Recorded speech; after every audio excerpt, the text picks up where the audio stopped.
Ok, vamos entonces a orar por la clase de hoy, de bautismo. Mabel, are you gonna stay? No, pastor, ya. It's all right. Vamos. No importa. No, no estaba duro. No está. No, no está. Vamos a orar para empezar la clase. Que nos entretenemos. God bless you, man. Next week, maybe. Ah, papá, no sé. God bless you. God bless you, pastor. Ok, vamos entonces a la clase. Vamos a orar. Ma, ¿tú me haces un favor? Ciérrame la puerta de frente. Sí, para que por el ruido de afuera. Ok, vamos a orar. Eterno Padre que estás en los cielos, en esta hora nos acercamos delante de ti, Señor, por los méritos de Jesucristo, tu Hijo. Te damos gracias, Padre amado, por este tiempo que nos permite compartir como iglesia, compartir tu palabra. Gracias, Señor, por tu palabra santa que nos guía a toda verdad. Ayúdanos, Padre, a servirte a ti, a amarte a ti, a glorificarte a ti. Señor, que tu Hijo Jesucristo sea exaltado y glorificado en todas las cosas, Padre bueno. En el nombre poderoso de Jesús, Señor, te presento a Levi, Padre amado, que va a estar, que está tomando las clases de bautismo. Señor, yo te pido en el nombre de Cristo que seas tú, Señor, fortaleciéndola, Señor, ayudándola, Padre amado, en este proceso, que pueda aprender, que pueda ser edificada, Señor, y que la gloria de tu Hijo Jesucristo se manifieste en nosotros. En el nombre de Jesús. Amén y amén. Hoy vamos a estar hablando acerca del tema, ordenanza o sacramento, entendiendo el bautismo. ¿Qué es el bautismo? ¿Es una ordenanza? ¿Es un sacramento? ¿Qué es el bautismo? Próxima diapositiva. Ay, Dios mío, te iba a decir Nachi, te iba a decir Daniel. Sacha, voy a cambiar, Sacha. ¿Cuáles son los dos objetivos de la clase de hoy? Que los participantes, en este caso Levi, comprendan qué cosa. Que el bautismo, ¿qué cosa, te dice allí? Es un acto de obediencia al mandato de Cristo. ¿Trajiste libreta, hija? Muy bien, para que vayas apuntando. ¿Cuál es el objetivo de la clase de hoy? Número 1, que los participantes comprendan que el bautismo es un acto de obediencia al mandato de Cristo. Por lo tanto, si es un acto de obediencia al mandato de Cristo, el bautismo es una, dice allí, entre paréntesis, ordenanza, porque es un acto de obediencia al mandato de Cristo. Pero no solamente es un acto de obediencia. Allí dice también que el bautismo es también una experiencia rica en significado espiritual, o un sacramento, donde el Espíritu Santo actúa en nosotros por medio de la fe. Y ahorita vamos a explicar eso. Ordenanza y sacramento. Por lo general, los bautistas no les gusta usar el término sacramento, porque el término sacramento se usa mucho en el ámbito católico romano, y en el ámbito católico romano la palabra sacramento tiene una carga soteriológica. Me voy a explicar. Yo sé que esa palabra es de domingo. Soteriología es la doctrina de la salvación. Entonces, para el católico romano, los sacramentos confieren salvación. No sé si me estás entendiendo. Y nosotros no creemos que los sacramentos u ordenanzas confieran salvación a la persona. No se me, estás aquí conmigo. Los sacramentos no salvan. Eso es algo que tenemos que tener claro. Sin embargo, lo podemos llamar sacramento por dos razones. Históricamente, la iglesia siempre ha llamado sacramentos al bautismo y a la cena del Señor. Desde los tiempos de la iglesia primitiva le llamaban sacramento.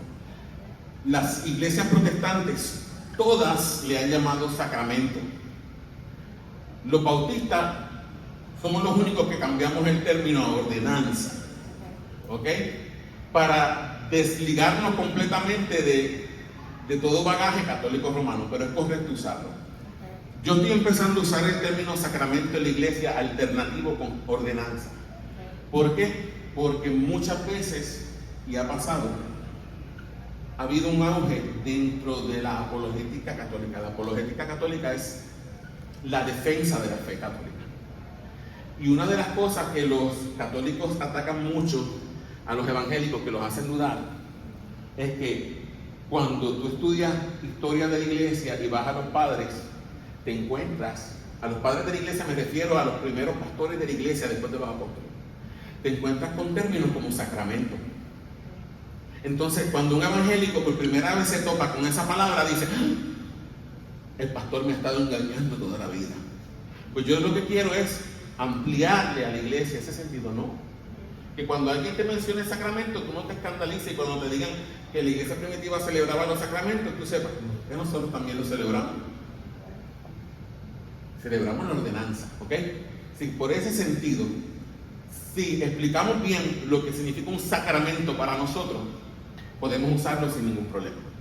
Así que yo uso las dos palabras, ¿ok? Y muchos bautistas históricos, te estoy hablando, bautistas del año 1680 para allá, usaban la palabra sacramento, ¿ok? Intercambiable con ordenanza. Y yo creo que es una práctica sana hacerlo otra vez. Aunque posiblemente mucha gente no está de acuerdo conmigo en eso. Pero ahí vamos. Próxima diapositiva, Sacha. Ok, vamos a ver, ¿qué es una ordenanza? It's better if I take pictures. Ok, take picture. Y después lo escribe en tu libreta para que lo vayas Porque si cuando lo escribes, lo escuchas, se te queda más. Y cuando interactúas, más todavía. ¿Qué es una ordenanza? Vamos a definir lo que es una ordenanza en este momento. Dice que una ordenanza es ¿qué?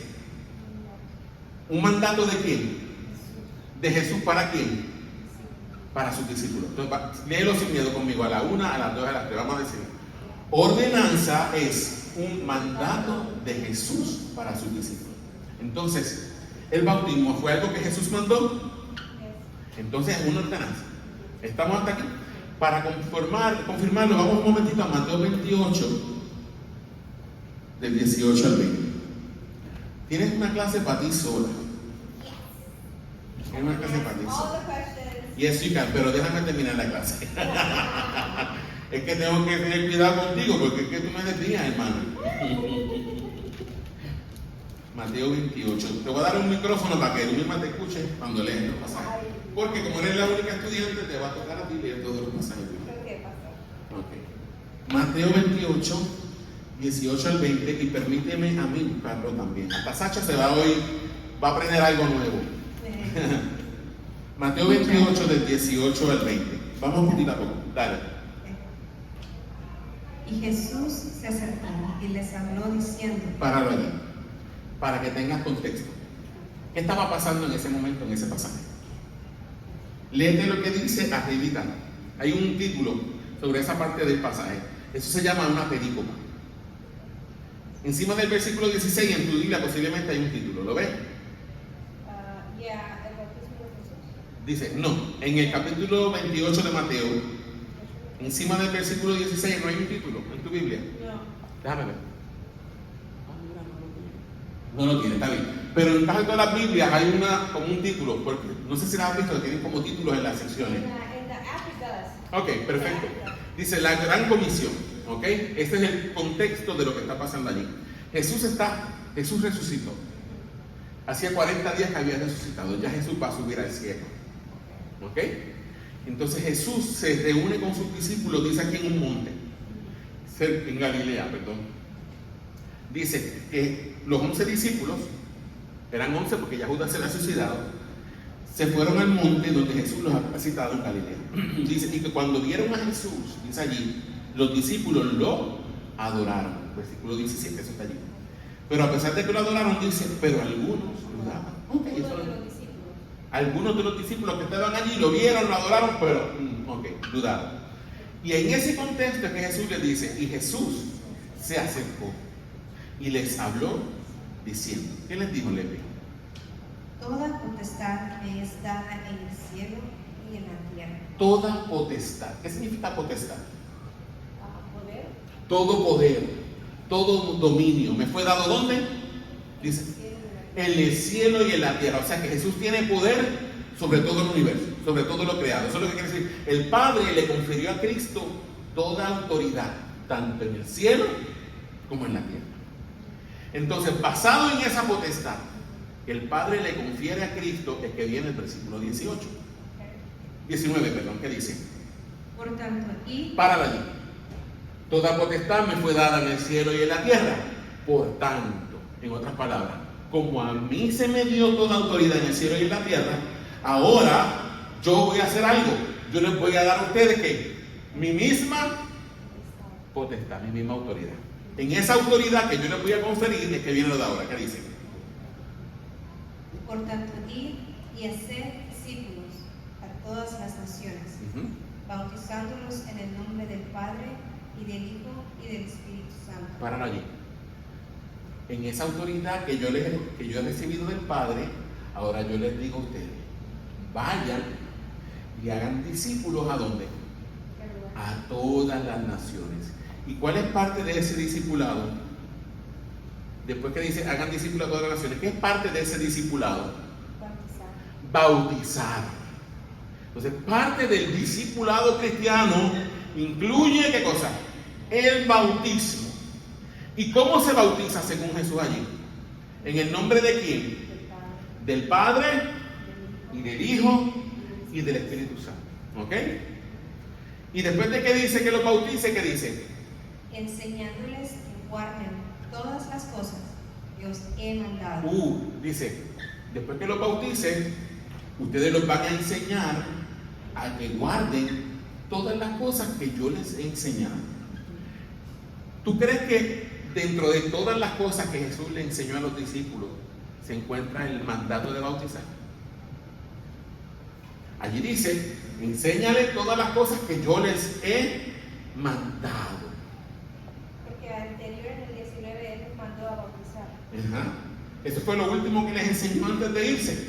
Y ahora en el versículo 20 le dice, ustedes le van a enseñar a esos nuevos discípulos a que hagan todas las cosas que yo os he enseñado, todo lo que les enseñé en los evangelios, y esto último que les estoy dando antes de irme. Ajá, enseñándoles que guarden todas las cosas que os he mandado. ¿Y qué les dijo Jesús? Y he aquí, yo estoy con vosotros todos los días hasta el fin del mundo. Y terminan con amén. Entonces, bautizar es parte de las enseñanzas que Jesús dejó a sus discípulos antes de irse. Vayan por todo el mundo, prediquen el evangelio y bauticen. Entonces, eso es algo que debe practicarse no solamente en aquella época, sino cuando toda la era de la iglesia hasta que Cristo venga. ¿Estás entendiendo? Es un mandato. ¿Sabes que hay iglesias que no bautizan? Que no lo encuentran necesario. En una iglesia, cuando yo era pastor en Puerto Rico, la iglesia de nosotros empezó a usar, a compartir el templo nosotros le alquilamos el templo a otra iglesia. Ellos lo usaban por la mañana, nosotros lo usábamos por la tarde. Ellos se llamaban Iglesia Bíblica, se llamaba la iglesia de ellos. Esa denominación no bautiza, porque dice que no es necesario.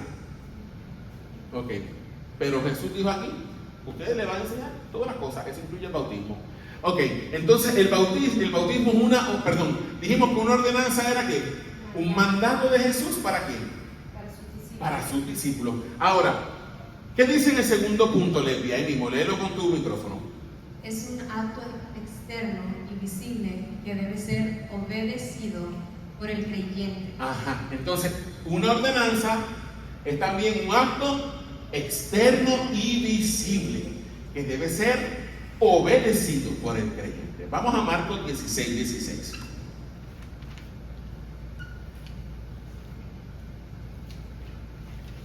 Ahorita vamos a abundar un poquito más de eso cuando estemos hablando de sacramento.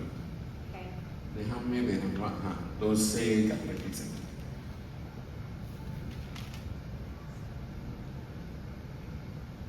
Ajá. Esto también es la gran comisión, pero esta es la versión de Marcos. ¿Qué dijo Jesús en Marcos 16:16? ¿Qué dice? El que creyere y fuere bautizado será salvo, mas el que no creyere será condenado. Aunque se bautice. No, es que el requisito, es que a eso, qué bueno que me haces esa pregunta. Fíjate lo que dice, el que creyere y fuere bautizado será salvo, mas el que no creyere será condenado. Entonces, ¿cuál es el factor determinante para la salvación? ¿Creer o bautizarse? Bautizar. No, el factor que determina la salvación es el creer o el bautizarse. El creer. ¿Okay? El bautizarse es la consecuencia de haber creído primero. ¿Me estás entendiendo? Yo me bautizo como un acto de obediencia. Yo creí en Jesús, yo respondo a Él en el bautismo. ¿Me estás entendiendo? El que no cree, aunque se moje con el agua, no es salvo. Porque lo que salva es creer en lo que Jesús hizo en el Calvario. No es el rito no salva, no tiene poder salvífico. Y lo vamos a ver ahora en el próximo punto. ¿Qué dice el tercer punto allí? Pero pastor, el que se bautiza es porque tú crees, ¿no? No necesariamente. Y hay ejemplos bíblicos. En el libro de Hechos, en el capítulo 7, dice que Felipe, que era uno de los diáconos de la iglesia, cuando empezó la persecución contra los cristianos, terminó en Samaria. Tuvo que salir huyendo de Jerusalén y terminó en Samaria. Y en Samaria empezó a predicar el evangelio y la gente empezó a convertirse. Entre ellos un hombre que se llamaba Simón el Mago, que había sido un engañador, tenía el pueblo engañado con sus magias y sus cosas. Y dice la Biblia que en ese tiempo, como la iglesia estaba empezando, Dios confirmaba la presencia del Espíritu Santo de una manera diferente ahora. ¿Ok? Y para confirmarla, cuando el Espíritu Santo vino sobre los discípulos en el día de Pentecostés, el cuadro que tenemos allí, ¿verdad? Hubo una evidencia externa de que estaba habiendo un cambio de paradigma. Estamos pasando del viejo pacto al nuevo pacto. En el viejo pacto el Espíritu Santo no vivía en la gente. Él iba y venía. En el nuevo pacto, después que Cristo muere, Cristo hace posible que nosotros podamos tener aquí al Espíritu Santo viviendo ¿dónde? Dentro de nosotros. ¿Ok? Por eso que Jesús les dijo, cuando Jesús se fue, les dijo, no se vayan de Jerusalén, quédense en Jerusalén hasta que yo cumpla la promesa que les hice, que los voy a mandar al Espíritu Santo. Y esperaron 10 días en Jerusalén. Dice que se fueron a orar a un sitio, a un aposento alto. 120, habían 120 cristianos allí, incluyendo la mamá de Jesús, estaba allí también. Pero el día de Pentecostés, que es lo que se celebra hoy, el Espíritu Santo vino del cielo y hubo una manifestación visible. Lo primero que la gente pudo ver es que encima de las cabezas de los cristianos que había, no, llamas de fuego, lenguas de fuego. ¿Ok? Así fue como se inicia la era del Espíritu Santo. ¿Ok? Hubo una manifestación visible. Lenguas de fuego. ¿Son 120 personas? En las 120 personas. Y empezaron a hablar en lenguas diferentes. Pero no eran lenguas locas por ahí. Eran idiomas conocidos. Y si lees el pasaje mucho después con calma, que lo leímos ahorita, dice que en Jerusalén ese día, como era una fiesta importante, había gente de más de 15 naciones que hablaban diferentes idiomas. Entonces, cuando ellos oyen el estruendo y llegan al sitio, ven a los galileos, que ninguno era gente estudiada, ninguno sabía hablar ninguno de esos idiomas, estaban hablando de las maravillas de Dios en el idioma que ellos conocían. Hubo una evidencia sobrenatural del Espíritu Santo allí. Y en base a eso, cuando ellos dicen que esa gente está borracha, ahí es que Pedro se levanta y dice, no, estos no están borrachos. Esto es lo que Dios prometió en el libro de Joel. El Espíritu Santo. El Espíritu Santo vino sobre nosotros. Ok. Ese fue el día de Pentecostés. Todavía en ese tiempo la iglesia se concentraba solamente entre los judíos, no en nadie fuera de los judíos. ¿Me está entendiendo? Cuando la iglesia comienza a recibir persecución, los cristianos tienen que salir huyendo de Jerusalén y van a otras tierras. Entre esas tierras llegan a Samaria, ahí llega Felipe. Felipe empieza a predicar el evangelio allí, se convierte el pueblo, entre ellos se convierte Simón el Mago, pero todavía el Espíritu Santo no le había sido dado a esa gente. ¿Ok? Acuérdate, está todavía empezando, había que confirmar que esa gente eran verdaderamente hijos de Dios. Y desde Jerusalén mandan a Pedro y a Juan para que vayan a orar por los samaritanos y los samaritanos reciban el Espíritu Santo. ¿Ok? Pedro y Juan llegan, imponen las manos sobre los samaritanos reciben el Espíritu Santo. ¿Cómo lo recibieron? La Biblia no nos dice qué pasó. En ese pasaje no dice nada. Solamente dice que Simón el Mago vio que cuando Pedro y Juan ponían las manos sobre los samaritanos, ellos recibían el Espíritu Santo. O sea que posiblemente hubo una evidencia física que manifestó que sí, verdaderamente estaban recibiendo el Espíritu Santo. Y cuando Simón el Mago ve eso, le ofrece dinero a Pedro y a Juan y le dice, temen también a mí ese poder para yo, a quien yo le ponga las manos, reciban el Espíritu Santo. Y Pedro le dijo, tu dinero perezca contigo. O sea, era un falso creyente y se le bautizado. Entonces el bautismo no salva, salva la fe en Jesús. O sea, que cuando uno se bautiza, si uno cree yo sé que es cree y uno se bautiza, Ujú. es una obediencia y ordenanza. Pero si uno, aunque te bautices, si tú eres un falso creyente, el Espíritu no llega a ti. No, porque el Espíritu Santo viene cuando creemos. ¿Me entiendes? Ahí es que ocurre la salvación. El bautismo es secundario después de la salvación. ¿Ok? Vale. You got it. ¿Qué dice el tercer punto allí? No confiere salvación. Entonces, una ordenanza no confiere salvación. Y vamos a probarlo. Vamos a Efesios 2, 8 y 9. Me gusta esta clase contigo solos ahora. I got your whole attention. Yes. Efesios. Hermana, yo- Ah, bueno, y tengo a Sacha aquí también. Sacha y hermana Ruth y ustedes no están. Sacha había cogido un café, pero no es lo mismo. Yo te estoy dando cuenta que no es lo mismo, ¿verdad, Sacha? Perfecto, muy bien, Sacha, muy bien. Still, es pastorillo. Déjenme buscar, hermana, que yo también tengo que buscar la Biblia. Efesios 2, 8 y 9. Sí, toda esta cosa yo. Ahora no me acuerdo de eso. ¿Qué te vas a acordar? Y enseñanza diferente, me imagino. La misma bautista por Pastor Rodríguez, pero Vamos. no idea. Esa parte está la del video. Efesios 2, 8 y 9. Okay. ¿Qué dice allí? Vamos por partes. Tú sabes que a mí me gusta parar. Yes. Ajá. Porque por gracia sois salvos por medio de la fe. Y esto no de vosotros, pues es don de Dios. Para allí. ¿Qué dice Pablo? Que somos salvos ¿por qué? Gracia. Por gracia. ¿Por medio de qué? La fe. Ok, somos salvos por gracia. Tienes que entender que es gracia. Gracia es el favor inmerecido de Dios. O sea, no es algo que yo me gano. No es algo que yo me merezco. Como la canción que estábamos cantando hoy. Dice, porque su amor no se compra ni se merece, ¿verdad? Dice, su amor es un regalo. De gracia se recibe. Eso es gracia. ¿Por qué? Por gracia. La gracia es un regalo, ¿verdad? Que se da no porque tú te lo merezcas, no porque tú te lo ganaste, no porque tú lo compraste. Somos salvos por gracia. Pero el medio por medio del cual recibimos esa salvación que es por gracia, dice allí, que es ¿qué cosa, Leti? Salvo por medio de la fe. Somos salvos por gracia, pero el medio por el que recibimos la salvación es la fe. ¿Pero qué es fe? Creer en lo invisible.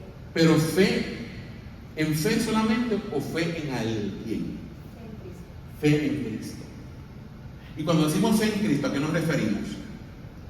Bueno, a mi entender, creo en la Biblia. Ajá. Creo que en Cristo Hijo de Dios y que Él vino acá a dar su vida por nosotros. Por tus pecados. Entonces, pero se quedó muerto, No. resucitó, ¿verdad? Ese es el Evangelio. Cuando decimos por fe, es que quitamos toda esperanza de nosotros mismos. El ser humano por naturaleza, ¿qué busca? Busca comprar la salvación. Porque por naturaleza venimos con el chip puesto de que nosotros tenemos que hacer algo para salvarnos. ¿Qué dice la gente por lo general? Cuando tú le preguntas, si tú murieras esta noche, ¿estás seguro de ir al cielo? Te van a decir dos cosas. ¿Sí o no? Si te dicen que sí, te van a decir, porque es que yo me he portado bien. O porque yo he hecho buenas obras. O porque es que yo no soy tan malo como otra gente. Si te dicen que no, te lo van a decir por lo mismo. No es que yo he sido malo. Yo me he portado mal. ¿Ves? Siempre es por obra. ¿Me entiendes? Buena o mala. Buena o mala. Ajá. Pero también hay otros que te van a decir que sí. Pero esos están seguros en la razón por la cual. No es por algo que yo hice. Por lo que Cristo sí hizo. Porque Cristo vivió la vida que Leslie no podía vivir. Tú no podías ser santo. Ni puedes ser santo todavía. En ti misma no. Cristo sí vivió una vida perfecta. Cristo sí vivió una vida sin pecado. Por eso Él podía ser el Cordero sustituto nuestro en la cruz. Para entender eso, en el Antiguo Testamento, Cuando una persona pecaba, porque la paga del pecado es que muerte, dice la Biblia. Cuando una persona pecaba, tú sabías que tú eras reo de muerte, lo que te tocaba era condenación. Pero ¿qué hacía una persona que pecaba en el Antiguo Testamento?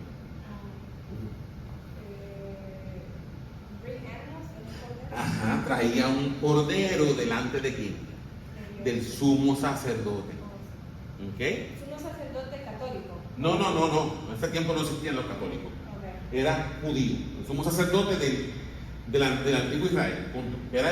El sumo sacerdote era el mediador entre Dios y el pueblo en el Antiguo Testamento. Él ofrecía sacrificios delante de Dios por el pueblo. ¿Y Dios los aceptaba? Claro, porque eso era parte. Dios estableció ese sistema para poder tener relación con su pueblo. Pero ese sistema no era para quedarse permanentemente. Por eso los católicos ahora lo hacen de esa manera. Los católicos lo que hicieron fue copiar el sistema del Antiguo Testamento, volvieron al pasado. ¿Me entiendes? No era permanente, no era el plan de Dios que eso quedara permanente. Eso era una figura y una sombra que apuntaba a lo que Dios sí tenía planeado en el futuro, que es Jesús. ¿Ok? Dice, esto lo va a cubrir temporalmente en lo que yo mando a mi hijo a morir por usted, como el cordero perfecto. ¿Ok? Entonces, cuando la persona pecaba, iba donde el sumo sacerdote, pero tenía que confesar el pecado. Pero confesaba el pecado poniendo las manos sobre la cabeza del animal. ¿Por qué hacía eso? Verbalmente. Verbalmente confesaba el pecado y ponía sus manos sobre la cabeza del animal. ¿Tú sabes por qué era eso? Simbólicamente él estaba transfiriendo sus pecados al animal. Entonces el animal llevaba el pecado de esa persona y el sumo sacerdote lo mataba. ¿Por qué? Porque alguien tenía que morir por el pecado, porque la paga del pecado es muerte. Entonces era una sustitución. Pastor, no hubieran animales hoy. Entonces, ¿me estás entendiendo? Era un sacrificio sustitutivo. El animal sustituía a la persona. Ok, eso es Antiguo Testamento. Eso estaba apuntando hacia el futuro. Ok.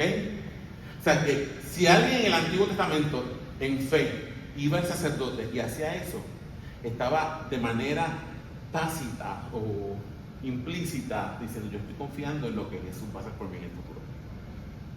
¿Me está entendiendo? En lo que, claro, ellos no sabían porque la revelación no estaba completa. ¿Me entienden? Pero eso era lo que apuntaba. Cuando Jesús se va a bautizar, que Juan el Bautista lo ve, dice, he aquí el Cordero de Dios que quita el pecado del mundo. Jesús es sin pecado. Jesús es perfecto. Es limpio, Él no tiene maldad. Nunca pecó, nunca falló. Pero Él murió como nuestro sustituto en la cruz. ¿Quién merecía morir en la cruz? Él merecía morir en la cruz. Tú eres la que merecía estar allí. Pero Él tomó tu lugar, tomó tu pecado. Isaías 53:6 dice, déjame ver si me acuerdo, lo estoy buscando de la Biblia. Dice, Isaías 53:6 dice, todos nosotros nos descarriamos como ovejas, cada cual se apartó por su camino, mas Jehová, Dios el Padre, cargó en él, en Jesús, el pecado de todos nosotros. O sea, Dios echó todos tus pecados, pasados, presentes y futuros, leve. Todos mis pecados, pasados, presentes y futuros. Todos los pecados pasados, presentes y futuros de Sacha. Todos los pecados pasados, presentes y futuros de Ruth. Y de todos sus hijos. Y los echó sobre Jesús. Y Jesús murió como el sustituto de todos nosotros. Por eso somos salvos por gracia. Un regalo de Dios. Pero esa salvación la obtenemos por medio de la fe o confianza. Eso es lo que significa fe, confianza. No en tus propios méritos, porque tú no tienes ningún mérito, por más bien que te portes, tú jamás vas a dar el grado de santidad que Dios requiere. Tienes que confiar en Jesús. Tú dices, no, yo renuncio a creer en que yo tengo mérito alguno. Yo creo en lo que Jesús hizo por mí. Jesús tomó mi lugar, Jesús murió la muerte que yo merecía morir allí, Él murió por mí, fue sepultado, resucitó y yo creo en lo que Él hizo. Y así como tenemos la salvación. Dice, aquí volviendo al versículo 8, porque por gracia sois salvos por medio de la fe, ¿verdad que sí? O sea, la fe es el medio instrumental por el cual somos salvos. Dice, y esto, dice ahí, no de vosotros. Es decir, esta fe por la que somos salvos, tampoco la producimos nosotros. Tú no tienes. Yo pensé que la fe era propia.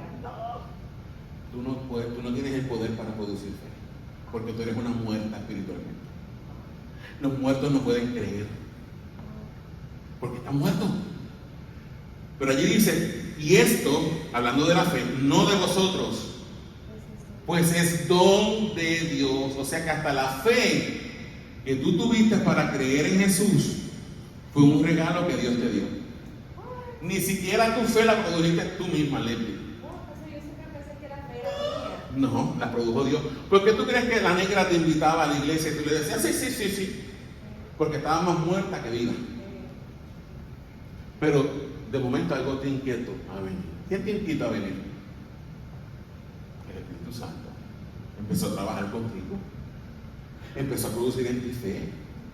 ¿A ti las cosas de Dios te importaban? No te importaban. Estaban atrás. Sí, porque te acordabas. Pero no te importaba, te gustaba más el party y la fiesta. Yes. Que dejaste a la negra aquí sola el día del bautismo. Pero no me acuerdo porque no vine.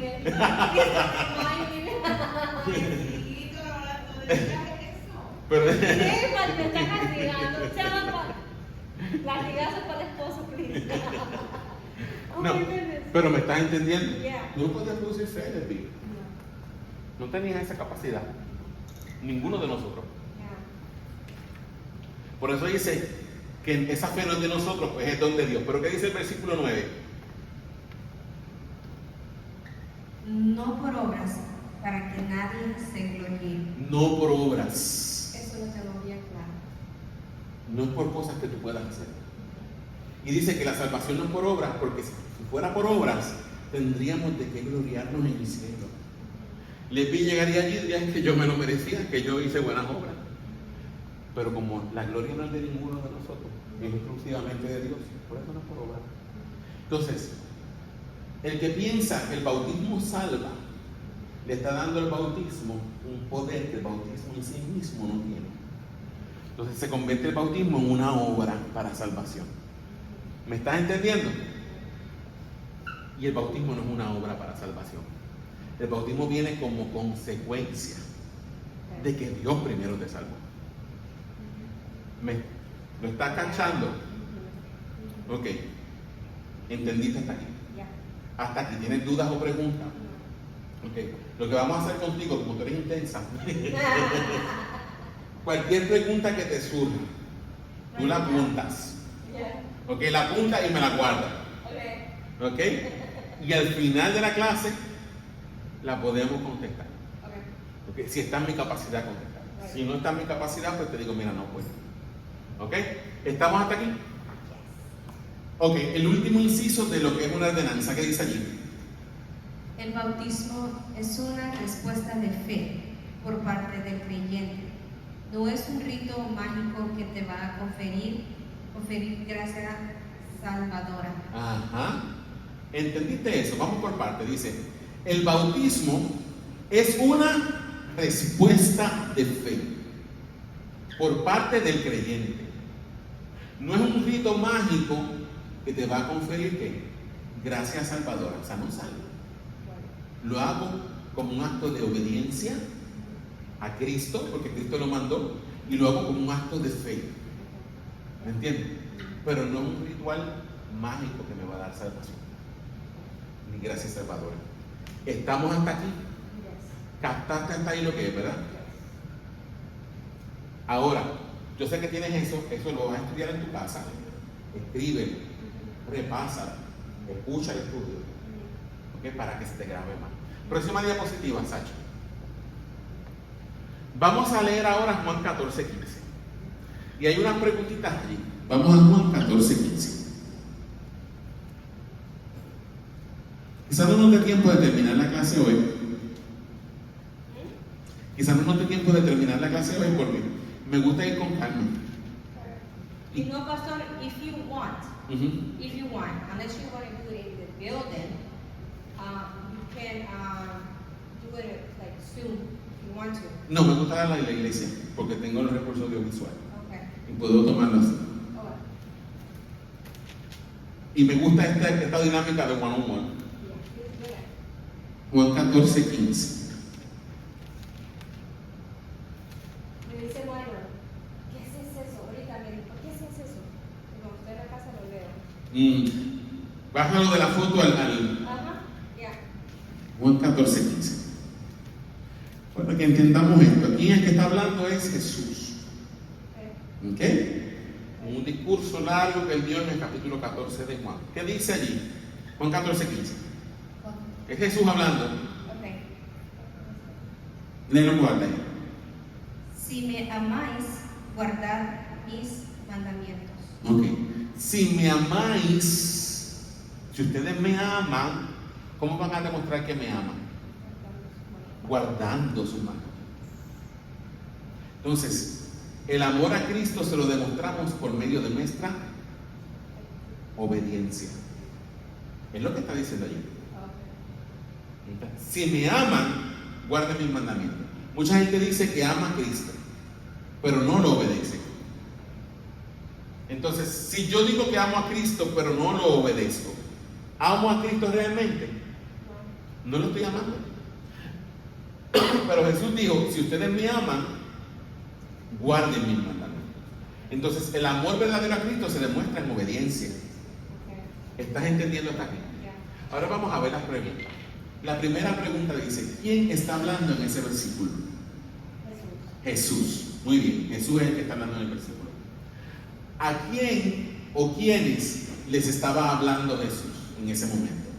¿A los discípulos? A los discípulos les estaba hablando Jesús. Ahora, ¿qué dice el verso textualmente? Si me amáis, guardad mis mandamientos. Lo que dice el versículo, eso está claro y llano. Ahí no hay ningún lenguaje simbólico. ¿Ok? Yo quiero que entiendas eso. La gente dice, la Biblia es complicada, la Biblia está llena de misterios. No. La Biblia está escrita en un lenguaje que la gente puede entender. Es directo el lenguaje. Jesús dijo, si me aman, guarden mis mandamientos. Ahí no hay ningún misterio oculto, ahí no hay nada. Eso es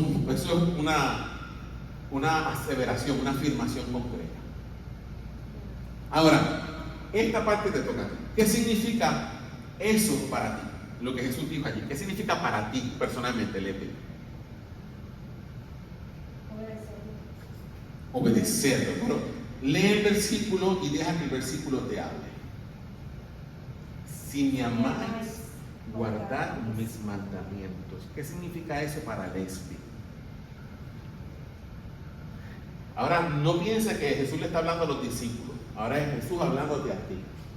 Lepi, si tú me amas, guarda mis mandamientos. Por tanto, yo lo amo, lo respeto. Lo respeto. ¿Y ese respeto cómo se lo demuestra? Obedeciendo. Obedeciendo. Muy bien. ¿Estamos hasta aquí? Next question dice: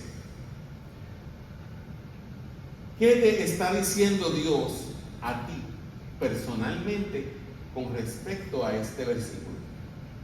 Muy bien. ¿Y cuál será tu respuesta a Dios? Ahora, aplicando ese versículo a la realidad de que el bautismo es una ordenanza o un mandato de Jesús, ¿el bautismo estará incluido dentro de los mandamientos que tenemos que obedecer si amamos a Jesús? Entonces sí. ¿Estás hasta aquí? Próxima diapositiva, más. Son las 1:15. Ahí, me dará tiempo. Vamos a pararlo aquí. Vamos a parar la clase aquí. Entonces, en la próxima reunión vamos a ver qué es un sacramento. ¿Ok? Entonces, obediencia y sacramento es lo mismo. Simplemente hay que Ordenanza y sacramento es lo mismo y no es lo mismo. ¿Ok? Pero te puedo dar un lado. No te voy a dar el la. Vamos a dejarlo para la semana que viene. Okay. Les digo, para la semana que viene, no para dentro de 2 semanas. No, mentira, que yo voy para la República Dominicana. Lo que podemos hacer es tal vez reunirnos aquí en la semana. Okay. Maybe, no, yo trabajo el Friday. Tiene que ser miércoles o jueves. Okay. Jueves, o sea, el jueves es. Yeah, I can do jueves, because tengo que estar aquí como sea para ayudar a adornar. Ok, Yeah, so I can skip that and be here. espérate, ¿van a decorar aquí dentro o allá? Allá. Ok, pues vamos a hacer algo. El jueves vamos entonces directo a la clase de lo que es un sacramento. Y voy a necesitar a mi proyeccionista. No, pero la proyeccionista va a estar trabajando acá con las mujeres. Vamos a orar entonces para despedirnos de esta clase. Ok, ahora lo que sí quiero que te lleve es una ordenanza, no salva, no confiere salvación. Podemos usar el término intercambiablemente como lo mismo, aunque el sacramento implica también algo tal vez un poquito más espiritual, pero eso no lo vamos a ver ahora, lo vamos a ver si Dios permite. ¿Okay? Vamos entonces ahora. Padre, en el nombre de Jesús, te damos gracias por tu inmenso amor, por tu inmensa bondad. Te doy gracias por Lepi, Señor, que la has inquietado, Señor, a demostrar su fe a través del acto público del bautismo. Te pido, Señor, que tú la bendigas, que tú la guardes, Señor, que sigas poniendo en ella esa fe, ese amor que ella tiene por ti, Padre amado, está en el fuego del primer amor. Padre amado, te pido, Padre, que tú lo mantengas, la mantengas, Señor, con ese mismo deseo, esa misma pasión, que pueda canalizar ese amor, esa pasión y ese deseo, Señor, de la manera correcta, Señor, y que tú uses, Señor, su pasión y su deseo que ella tiene por ti, Señor, para alcanzar a otras personas para ti. Ayúdala, guíala. Te doy gracias por ella, Padre, porque realmente necesitamos más gente así en la iglesia. Glorifícate, Padre, en todas las cosas, en el nombre de Jesús. Amén. Amén. Que la bendición del Padre, el amor del Hijo y el amor del Espíritu Santo sean sobre ti. Amén, pastor.